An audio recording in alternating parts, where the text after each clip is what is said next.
Bonjour, bonjour à tous. Bienvenue dans ce nouvel épisode du Balado de la Grande Gourmandise qui vous provient cette semaine de la belle ville de Québec. On est dans le secteur Limoilou. Bonjour, Paul Simon. Salut, salut! On est chez Nano Cinco. Première question, c'est quoi Nano Cinco? Pourquoi ce nom-là? Raconte-nous tout ça. Alors Nano Cinco, c'est un projet à la base de 3 brasseurs amateurs qui a commencé il y a maintenant plusieurs années, je ne saurais pas dire le nom exact, mais très longtemps, environ 8 ans on va dire. Et le nom Nano Cinco, alors Nano c'est pour Nano Brasseur justement, puisqu'on a commencé petit. Tout petit. Ouais, on brassait avec les gars dans un sous-sol. Et donc ça a commencé Nano. Et Cinco, c'était tout simplement le nom en fait du chien d'un des maîtres brasseurs. Ok, c'est pas parce que vous aviez 5 bières. Là. Non, ça n'a rien à voir avec le chiffre 5, c'est vraiment le nom du chien. Et donc voilà, ça a parti comme ça. Puis c'est vraiment rentré rapidement, super simple à retenir et tout ça, comme un petit verre d'oreille. Donc on a gardé ça, puis on roule là-dessus. Alors tu dis que ça fait 8 ans, mais ici c'est ouvert depuis quoi? 3 ans et demi, Ici, quelque chose comme ça? On est ouvert depuis décembre 2022. Donc ça fait plus de 3 ans maintenant. Ok, ouais. bon, parfait. Alors on est dans un secteur un peu habitat, mais un peu industriel aussi. C'est un peu un petit mix. Et on a la chance, écoute, d'avoir ça. On a un local qui est quand même assez grand, un grand local industriel au plein cœur de la ville, en fait, au plein cœur de Limoilou. On est juste à côté de la grande artère de la 3e avenue. Donc tout le monde peut venir à pied, en transport en commun, etc. On a même aussi la chance d'avoir un stationnement. Donc non, on est vraiment chanceux avec ça. Là. Si tout va bien, le tram va passer pas loin, je pense. Hein? Tout à fait. Donc, un jour. Exactement, on n'en parlera pas, mais on est super content de pouvoir voir ça arriver autour de chez nous, ça c'est sûr. Alors on est à l'extérieur, c'est rare hein, qu'on puisse être à l'extérieur C'est rare. au début du printemps, mais on a un beau soleil. Puis là, on Exact. va rentrer, on va aller voir ce qui se passe justement. Tu vas me faire une petite visite guidée pour moi et surtout pour les auditeurs pour voir ce qui se passe. Allons-y. Alors on rentre, vas-y, je te suis. Bon, à peine rentré, ça sent la bière. Ça ne reste normal. Ça sent la bière, exactement. Nous, on brasse quand même assez régulièrement ici, je dirais quasiment 4 à 5 fois par semaine, donc ouais. quasiment tous les jours de la semaine. Alors on arrive dans la principale salle où tout se passe. Oh oui, c'est assez grand quand même. Hein? Exactement, c'est là où la magie opère, on va dire. Donc, Alors qu'est-ce qu'on voit justement? Décris-moi un peu pour les gens qui nous écoutent. Oui, donc on voit une grande salle de production avec plusieurs cuves. On a 2 systèmes de brassage. Nous, on a la chance d'avoir un petit système et un grand système qui nous permet de faire quelques expérimentations et aussi des brassins en plus gros volume. Et on a également toute une flopée de fermenteurs qui vont avec ça. Que font les gars là pour l'instant? Alors là actuellement on est entre 2 cannings, donc on vient d'encanner si vous voulez un SKU et on se prépare en fait à préparer la ligne pour accueillir la nouvelle bière qui va être une IPA.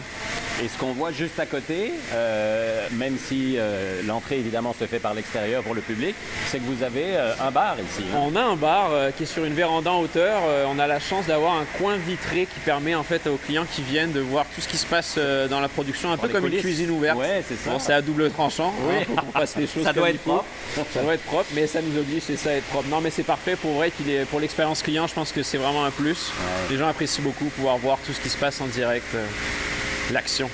Alors raconte-moi qui fait quoi ici. Je crois que vous êtes plusieurs associés. Hein? Oui, on est 3 associés dans le fond. On a un peu des tâches diverses malgré qu'on soit tous un peu polyvalents, exactement. Le classique de l'entrepreneuriat. Classique de l'entrepreneuriat, ça commence à se placer tranquillement. Il y en a un qui est plus, on va dire, en administration.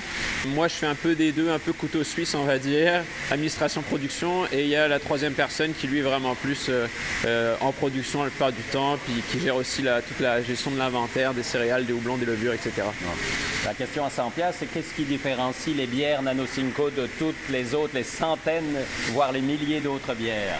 On a une signature dans nos produits. C'est des produits, je dirais, qui sont assez buvables, en fait, peu importe le taux d'alcool, etc. Et qui sont, on va dire, un peu tout public, là, qui nous permet vraiment d'aller toucher tout le monde. On a une grande diversité de produits. Et c'est ça, on fait des produits qui sont plutôt équilibrés, on va dire. Pas trop acides, par exemple, ou pas trop fermiers ou quoi que ce soit. Pas trop amers, pas trop sucrés. Donc on est vraiment dans des produits qui sont appréciés en général par tout le monde. Pour l'instant, ça va bien. Vos défis, vous, au quotidien, c'est quoi? Est-ce que c'est des nouveaux produits? Oui, on est dans un marché qui est justement de nouveaux produits. Donc, c'est constamment d'être dans la nouveauté, dans la recherche et le développement. C'est ça que le public veut aujourd'hui? C'est ça que le public veut, exactement. C'est ça que les détaillants nous rapportent. Donc, nous, on est toujours en train de créer de la nouveauté, là. Exactement. Donc les défis, en fait, c'est exactement ça, de continuer à en faire, de continuer à plaire, de faire de la recherche de ce qui se fait ailleurs, etc., de rester alerte au niveau du marché, aussi de la réception de la clientèle et de s'orienter vers des styles qui plaisent tout simplement, puis qui nous plaît aussi bien évidemment. Oui, j'espère, ça reste la base. Là. Exact. Et on peut dire que vous y arrivez parce que l'an dernier, vous avez battu un record. Oui. De plus de 200 bières fabriquées. Oui, oui, c'est ça exact. Plus de 200 recettes différentes exactement dans l'année 2025. C'est quasiment 1 ou 2 jours, ça, même un peu plus. Tout à fait, c'est ça, 1 ou 2 jours exactement. Et donc ça nous place 4e au rang mondial et premier au Canada, ce qui est quand même pas rien. Donc on est bien content de cette petite tape sur le dos. Et oui, ça nous encourage à continuer dans ce sens-là. C'est pas non plus un objectif en soi. On n'est pas là pour faire le plus grand nombre de recettes, mais ça montre quand même notre motivation à faire de la diversité puis à rechercher tout le temps, à s'améliorer. Alors on peut penser que c'est une niche parce que ça vient de la fameuse application Untap que les amateurs de bière connaissent, mais c'est plus qu'une niche là. C'est très large aujourd'hui et c'est réputé mondialement. C'est très large. C'est utilisé exactement par plein d'utilisateurs de tout âge, puis pas forcément des beer geeks comme on dit, vraiment de toutes sortes d'intérêts au niveau de la bière, parce que tout le monde en fait peut utiliser cette application puis peut noter la bière qu'il consomme. Mais c'est aussi également utilisé comme tu le disais à travers le monde chez certains détaillants, etc. Qui utilisent des restaurants, des bars qui utilisent ces bières-là, pardon pas ces bières-là, mais cette application pour justement importer les bières en fonction des notes, etc.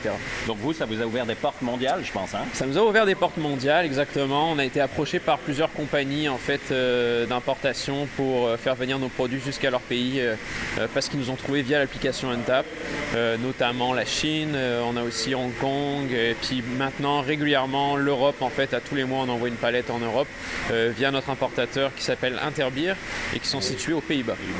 Un grand pays de production de bière aussi et d'amateurs. Ouais, tout à fait, avec des styles un peu différents des nôtres. Donc, je dirais que ça laisse une place un peu pour nos bières sur les tablettes à travers l'Europe. Donc, avec nos styles qui sont quand même très particuliers, très houblonnés, là, qui sont très populaires en Amérique du Nord, un peu moins en Europe. Ouais. Donc, c'est ça, nos grosses bières aussi barriquées ou quoi que ce soit. Donc, Puis je pense qu'il y a une partie de l'équipe qui est en Europe pour l'instant, il me semble. Oui, exactement. Actuellement, Mathieu est en festival. Il était au festival à Saint-Malo. Et on a profité également pour faire ce qu'on appelle des tap takeovers. Donc, envahir entre guillemets les lignes d'un bar par une brasserie en fait à travers la France, Rennes, Lille, Paris. Ce que les Français appellent un happening, je gage. Un happening, ouais, c'est ça. Et ils viennent en même temps rencontrer justement, ils ont la chance de pouvoir en même temps rencontrer la personne. Donc là c'est Mathieu en l'occurrence, un des copropriétaires et maître brasseur ici. Donc, alors on peut peut-être faire un petit tour, Paul, pour aller voir ce qui se passe, pour décrire un peu plus aux gens qui nous écoutent. Alors à notre gauche, on voit la ligne d'encanage, effectivement. Ouais. On voit que ça se prépare pour un peu plus tard. Exact, ça fait des boîtes, ça nettoie la machine. Là, il y a Éloi qui déplace des kegs actuellement. Donc, c'est ça, il y a beaucoup de mouvements entre les livraisons, les canettes, les fûts. C'est ça, des gens qui passent derrière nous avec des pièces pour remonter les fermenteurs. Constamment en train de laver des fermenteurs, les remonter, les remplir. Ici, ça ne s'arrête jamais. Là. Allô? Intervenez, monsieur Éloi. Votre rôle ici, racontez-nous ça. Même si tout le monde fait tout, comme disait Paul. J'ai déjà fait une intro. Un peu comme Paul, en fait, je suis un des copropriétaires, donc beaucoup au niveau de la gestion, calendrier de production, un peu gestion de la production, de l'horaire de prod, mais aussi plein d'autres choses, les ventes, représentations, porter des kegs. Un peu ressources humaines, oui, exact. Un peu de tout. Puis vous venez d'où, les trois gars, là, ce que vous faisiez avant de faire de la bière, si j'ose dire, c'est quoi? On venait tous de milieux complètement différents. Vraiment, Mathieu, qui est en France actuellement, lui, il était responsable d'une charcuterie-fromagerie pendant plusieurs années. Moi, je sortais tout juste de mon bac en sciences de la consommation. Puis Éloi, lui, il avait un emploi. Moi, j'ai fait des études en sciences politiques. Puis sinon, j'avais un emploi dans le communautaire en défense de droit. Donc, on n'avait pas vraiment des emplois ou des profils qui avaient directement rapport avec le milieu brassicole. Mais en même temps, c'est complémentaire. Puis le fait d'être trois permet d'avoir les forces de tout le monde. Oui, puis aussi, on avait une expérience plus... les trois, on était brasseurs amateurs, en fait, ensemble. Un brasseur de sous-sol, comme on dit? Oui, exact. Ça faisait 6 ans qu'on faisait ça. Donc, on avait quand même cette expérience-là au niveau de l'élaboration de recettes et des techniques. Une question que j'aime poser, mais qui est un peu délicate dans le sens où c'est comme les enfants, on les aime tous. Si je dois choisir une bière, là, et qu'on dit, OK, ça, c'est Nano Cinco, C'est quoi vos préférés? Je dur, pas un hein? style, si je Ouais, pense étant donné qu'on fait tout le temps de la nouveauté, c'est dur à dire une seule bière, mais je dirais que notre signature se retrouve beaucoup dans les New England IPA. OK. Donc, on a pas mal toujours une disponible en canette ou en fût sur place. Je dirais que ça, c'est comme ce qui nous a fait connaître, puis un peu la base de nos origines. Mais en même temps, on fait plein d'autres styles vraiment variés. On a un programme de bière vieillie en barrique qui est génial. Puis on fait de plus en plus de lager aussi. Vous voyez où dans 1 an, 2 ans, 3 ans? J'adore cette belle théorie. C'est ça, exact. C'est sûr qu'on aimerait ça aussi, s'ajouter quelques cuves probablement, continuer à produire un petit peu plus, pas virer non plus sur le top, là, mais continuer à grandir puis à faire de la qualité toujours, puis de la diversité.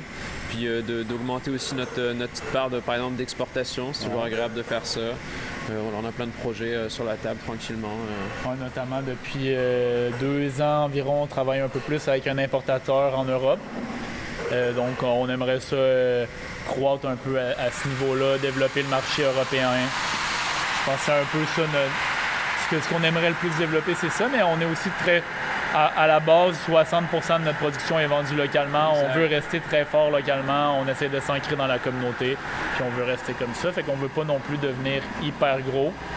Mais Mathieu et Paul, qui sont deux copropriétaires, sont français d'origine. Fait que le marché européen quand même, puis faire découvrir un peu la bière québécoise en France puis dans d'autres pays en Europe, ça nous tient à cœur aussi. Oui, parce que même s'il y en a beaucoup déjà en Europe, ben c'est un autre style, hein, Paul, c'est ce que tu me disais. Hein? Oui, c'est ça exactement. C'est des styles un peu différents. Nous, on a des styles un peu plus houblonnés ici, des styles un peu plus des fois forts aussi avec nos stouts barriqués, etc. Donc il y a une petite place actuellement là-dedans sur ce marché-là en Europe. En Europe, sur général, c'est plutôt des bières un peu plus légères. Là. Qu'est-ce que les gens retrouvent quand ils viennent au bar ici? Bon, vos bières, bien sûr, mais c'est quoi? C'est une ambiance? Oui, tout à fait. C'est une ambiance assez conviviale. On a souvent des artistes qui viennent des fois faire un petit peu de musique. Sinon, on a 14 lignes de fût, on a des planches à partager, on a aussi la possibilité d'apporter sa propre nourriture, on a des jeux de société, donc c'est assez cosy, on va dire. Beaucoup d'événements locaux ancrés dans la communauté. Il y a des gens aussi qui organisent des choses, qui nous approchent. On essaie d'être le plus possible ancré localement dans le quartier et tout ça. Puis aussi, ce qui est le fun, c'est que au salon de dégustation, notre bar en fait, tu as vraiment une vue surplombante sur la production. Fait que tu vois vraiment les cuves, tu vois l'espace. C'est vraiment un peu... Il y a un côté un peu à la fois chaleureux, mais à la fois industriel, immersif, qui est vraiment le fun, je pense. Là, c'est quoi qui se prépare, Paul, alors? Tu disais c'est un encanage, c'est ça? Oui, c'est ça, un encanage de notre nouvelle New England IPA de la semaine. Donc, c'est ça, ils sont en train de préparer la ligne, de toute la nettoyer et de monter les boîtes là, pour être prêt à mettre tout ça en place. Là. Dans une belle canette bleu-mauve. Ouais, exactement. Je pense que celle-ci s'appelle Mont Blanc de mémoire. Allons voir pour être sûr. Allons voir. Est-ce que ça veut dire que la personne qui vient, qui aime, disons, la Mont Blanc, ça veut pas dire que dans un mois, il va la retrouver? Non, malheureusement, non. S'il l'aime, il faut qu'il en achète. C'est toujours la fameuse question. Si je l'aime, je la retrouverai plus. C'est vrai, mais exactement, il faut qu'il l'achète. Mais après ça, il va se retrouver probablement dans d'autres produits. Comme je disais, on a une petite signature quand même. Donc, techniquement, la personne ne sera pas déçue si elle essaie une autre IPA de chez nous. Voilà. Mont Blanc, pourquoi? Est-ce que c'est un rapport avec tes origines ou les origines ou pas du tout? Ouais, un petit peu. C'est juste qu'on écoute, à force de faire 3 à 5 nouvelles bières par semaine, des fois, faut trouver des noms. Donc, des fois, on cherche pas trop loin. Quand quelqu'un a une idée, on embarque. Parce qu'on a d'autres chats à fouetter parfois. Mais c'est ça. Ça fait partie d'une série aussi de montagnes, là, tout un concept aussi à travers tout ça. Donc, est-ce que ça, c'est une batch complète? Ça, c'est une batch complète. C'est pas énorme, on est environ... Non, c'est ça. On est environ à 1500 canettes ici. Donc, on est sur du 2, 4, 6, 800 litres à peu près là, en canettes. Puis un petit 100 litres en keg, là, en fût, en fait, pardon, pour le bar sur place. Là. Ça dépend du style des bières aussi. Là, pour les IPA, ça ressemble souvent à ça. Puis après, pour les bières de soif, des fois, on fait un peu plus de fût. Puis ça vous permet de faire un événement. Tu sais, on a une nouvelle bière, venez goûter, venez au bar. Tout à fait. Écoute, tant qu'on parle de ça, c'est ça. Ça implique aussi beaucoup de posts sur les réseaux sociaux. Oui. Parce que nouveauté veut dire qu'il faut communiquer. Donc, il faut que les gens le sachent. C'est tous les jours, je te dirais qu'il y a un post qui sort sur nos réseaux sociaux, que ça soit par rapport à la bière ou par rapport aux événements qu'on organise, comme disait Eloi. Ouais. Donc c'est ça, il y a beaucoup de communication, une grosse job de communication à faire, de photos, etc. Donc, Alors, pour les gens qui habitent Québec, c'est facile, hein? Il suffit qu'ils viennent vous voir Ouais. à Limoilou. Pour ceux qui sont un peu à l'extérieur, est-ce qu'il y a des points de vente? Comment ça fonctionne? Tout à fait, on a des points de vote à travers tout le Québec, en fait, tout simplement. Donc c'est pas mal certain que si vous avez un détaillant spécialisé en bière à côté de chez vous, vous allez trouver nos produits. Puis après, on a des fois aussi dans certains bars ou certains restaurants en pression, là, ou même parfois en bouteille. Donc, mais on est vraiment à travers la province au complet, là.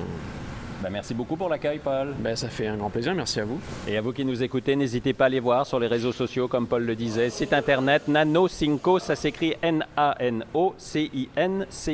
Vous allez trouver ça sans aucun problème.